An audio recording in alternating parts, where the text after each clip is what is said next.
ladies and gentlemen, you are about to witness pure insanity. I'll see you on the flip side. Oh, Lord.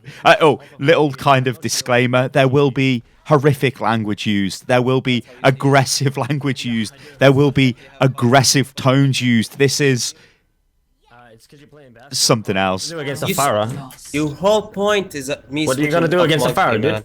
Dude, trust me. I have a Bastion on TP. You just said you don't have a shield. Why did you switch up Monkey?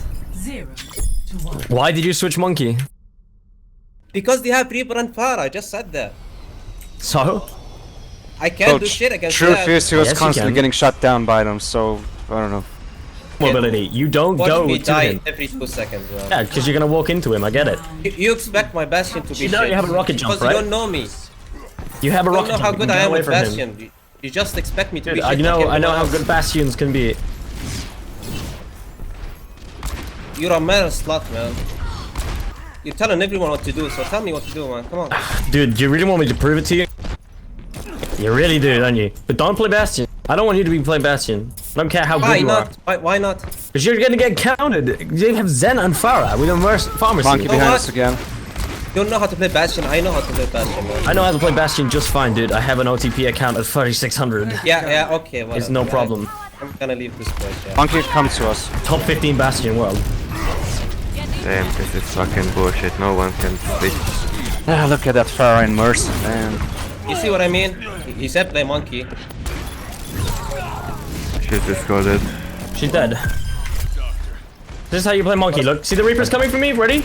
You jump nothing, away. Dude. See this shit? You see this shit? You did fucking nothing, you Right, fucking calm idiot. down. Are you fucking dumb? Can you calm down? Can we actually try to win this? Such a fucking easy hero to play. You scrub. Wake up.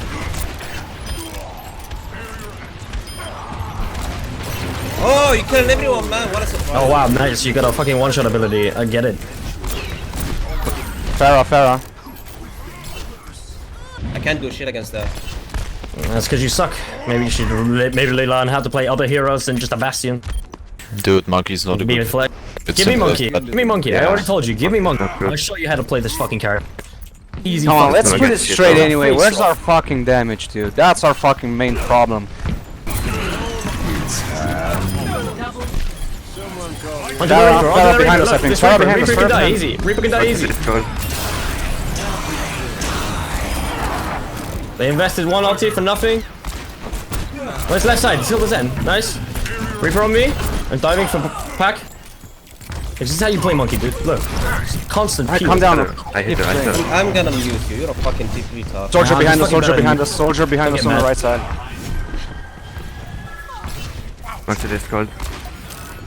Come back, Monkey. Farah discard. You're okay. Got my double res. Reaper, left side. Pushing me. He's gonna push me. Ready for this? Ready? I have my ulti. Reaper's half. Pushing on Zen.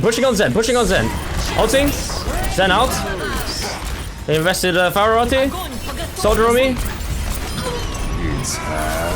No shit, and we just got combo.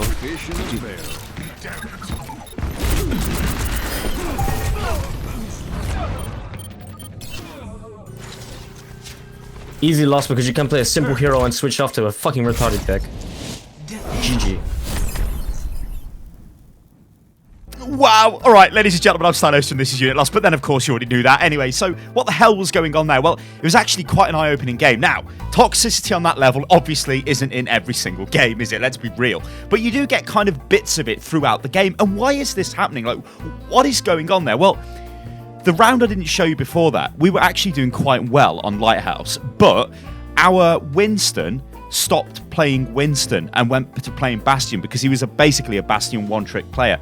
Now, the reason why he wasn't playing Winston is because he didn't want to die to the Reaper and, as he said, the Farah.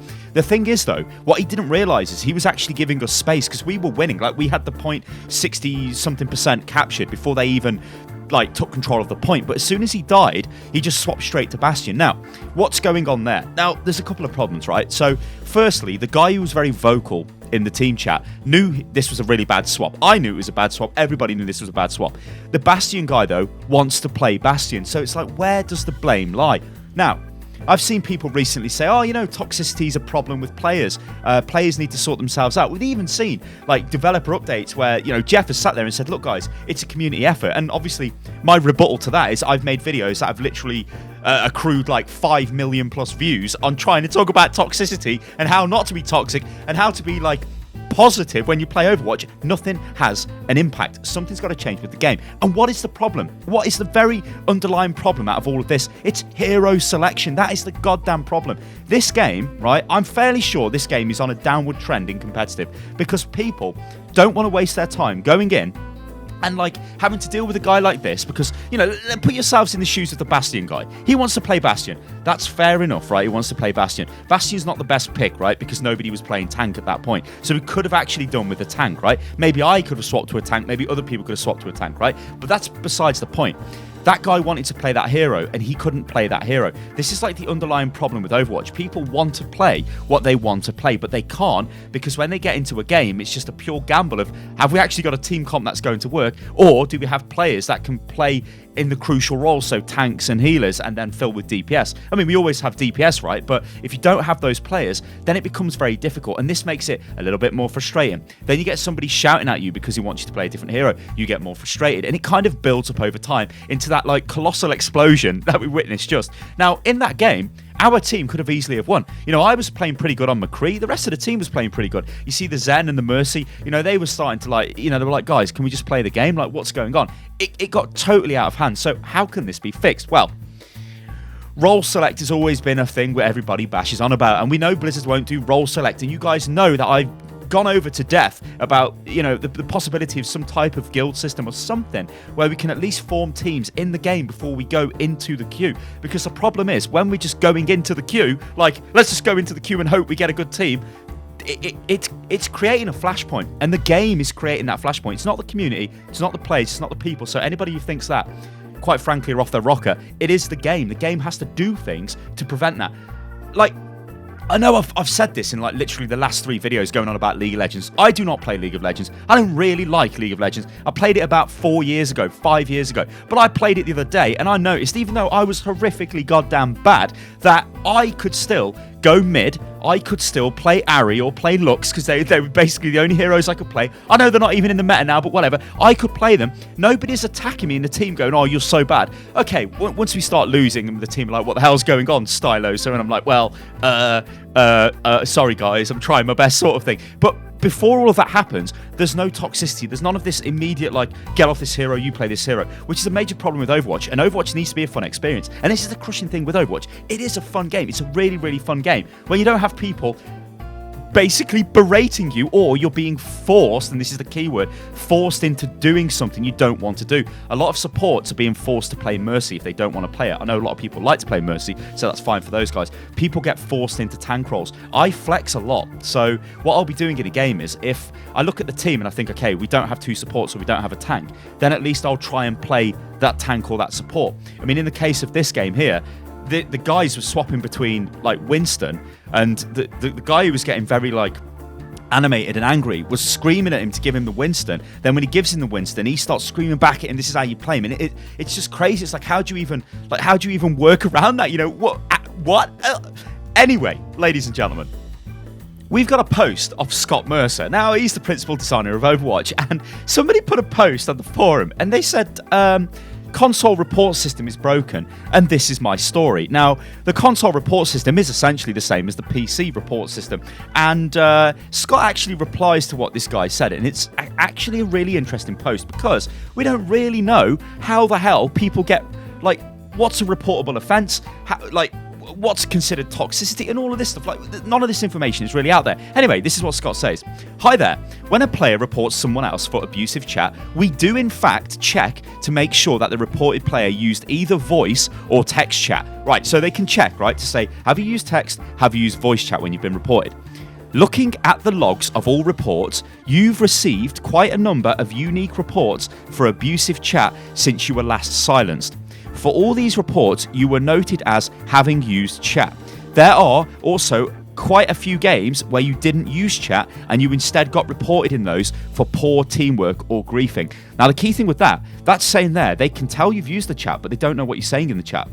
and they can tell you use voice comms, but they don't know what you've said in the voice comms. So what they're doing is relying on this correlation between, oh, there's a lot of reports here for this guy using abusive chat. Was he active in chat? Yes, he was. Now, maybe they can read it, and maybe Scott cleverly worded this post so it doesn't look like, oh yeah, we can read everything you say, which they should just come out and say if they can, because that would stop people being racist and abusive, you know? It would just be like, they would be instantly banned. I mean, the system should just ban you anyway. If you type in a racist word, you should just be goddamn banned. It's crazy. Anyway, based on the player comments accompanying the various reports, it seems, even without a microphone, you've been spamming voice lines, throwing, not helping, exhibiting poor sportsmanship, killing yourself, etc. If you're trying to avoid speaking negatively towards your teammates, I double check your microphone settings once more and make sure it's not set up to activate when you speak. Even if you don't have a headset on, if you yell loud enough, your microphone could pick up your voice. So basically, that's like a little bit of PR crap at the bottom. What he's saying is, look, we know you've been active in voice chat. Everybody's reporting you for poor, like, abusive chat. And then when you don't use your microphone, you're basically killing yourself because everybody's reporting you for poor teamwork and griefing. But this is kind of eye-opening to me, because this is him almost saying we don't have solid evidence. Like, we can't say, oh, how many times have you died in this game? Or how many kills did you get? Like, can't they track things like, are you actually firing at the enemy? Are you, involved in the game? Like, they must be able to do this because the stats system tracks it. But this is sort of implying that they can't do it, and they're sort of just trying to work out what you're doing based off these kind of reports. Anyway, he actually goes and makes another post, which this is pretty interesting. I'm going to copy this from the report player form in the game. Abusive chat is any form of hateful, discriminatory, I can't even say that, but discrimination, basically, ladies and gentlemen, obscene or disruptive communications threatening or harassing another player on his team is also unacceptable, regardless of the words used. So, I mean, go back to the clip I just showed you at the start of this video. So, yes, if you spam character voice lines in a way that is either disruptive or would be considered harassment, then you could be actioned. So, what he's saying here is when you use in-game voice lines, so, like, imagine using,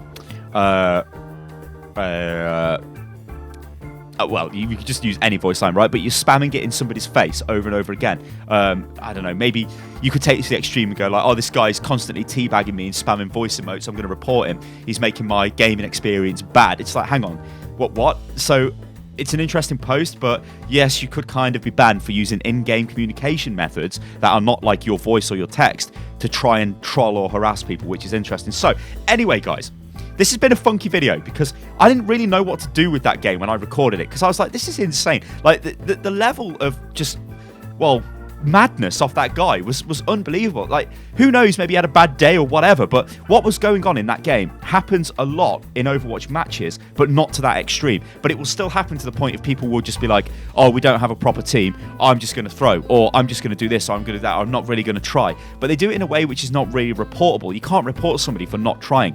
I think at the end of the day, the onus here is on the game, it's on the developers, it's on Blizzard. You've got to do something to prevent this from happening. And, you know, I look at the history of Overwatch and I look at things like when we could just select any hero, where there was, well, it was basically no limits all of the time.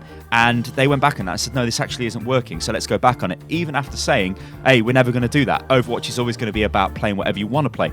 Then they said they'd never do deathmatch, and then they came back and did deathmatch. Now we're almost on this sort of precipice of like, something needs to happen with Blizzard actually forcing metas and saying, oh yeah, you know, we want healers and we want tanks in games. We don't want people who, you know, I go into a lot of games and there'll be triple support mains in the game. It's like, what the hell? Why is the game doing this? Or I'll go into games and there is no tank. Like, okay, I know I can play tank, but I'll look at the system and I'll be like, how did this game doesn't know? I'm playing on my accounts where I generally play DPS or supports. I don't have any kind of tank playtime on these accounts. So why am I in this game when there is literally no tank? Like, there's a lot of crazy stuff. Anyway, BlizzCon is around the corner, so I hope something happens at BlizzCon which gives kind of us like a bit of renewed faith back in the game, because this is the best game I've ever played. It is just on another level. Like, nothing can compete with this game when everybody in a team is communicating well and working together. I know we're only human and these things are going to happen, but there has to be ways they can reduce this. Guys, go crazy in the comments below. I've been Stylosa. This is Unit Lost. If you enjoyed the video, then like the video, subscribe to the channel. You can follow me on Twitter, which is @UnitLostGaming. Join the Discord as well, which is discord.gg/UnitLost, and I will catch you on the next one. Toodaloo.